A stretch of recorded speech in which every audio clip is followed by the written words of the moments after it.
tonight, I'm going to talk about a couple of things. First of all, the Milwaukee Brewers, 0-5 in spring training, and I'm not worried about it. Hopefully you're not either. Jimmy Nelson's had a pretty good outing. Mike Fiers has had a pretty good outing. The only thing that really bothers me is some of the mental mistakes, getting picked off a second, not catching a fly ball, not hitting the cutoff man. Those are the things that we saw this team commit last year that drove fans completely crazy and thus called for accountability from Ron Renicky.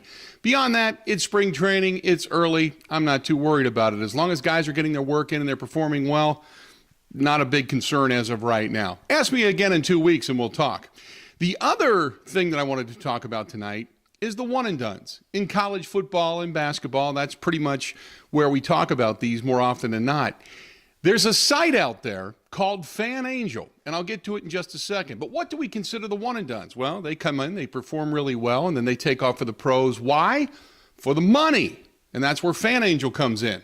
FanAngel is a site, well, it was invented by a Chicago Bears fan, but FanAngel is a site that if you would like to pay $20 or more to keep your guy in college, well, you can build up a fund, you and other fans that support this particular player.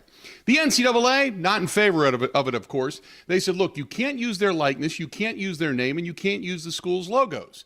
So the guys from FanAngel said, fine, we'll use the colors and their numbers. Beyond that, we won't use anything regarding the NCAA to have a violation. Then the NCAA says, well, wait a minute. Even if the guy agrees to it, it's still this particular player accepting money, therefore they're going to be made ineligible. FanAngel thought of everything. They said, that's fine. We'll hold the money in escrow until this player decides to leave school. If they come back for another year, they get the money. If they don't, then the money is sent back to those who are the fans of that particular player. The NCAA objected to that. Now, there's no rules being broken here because FanAngel hasn't given money to anybody.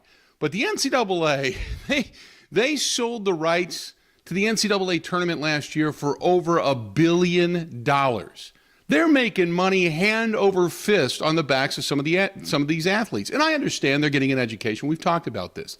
But times have changed, my friend. When you're talking about games and jerseys and EA Sports and PlayStations and Xboxes and all this different stuff that's out there using these players' likenesses to a certain extent, and the NCAA's reaping the rewards, come on.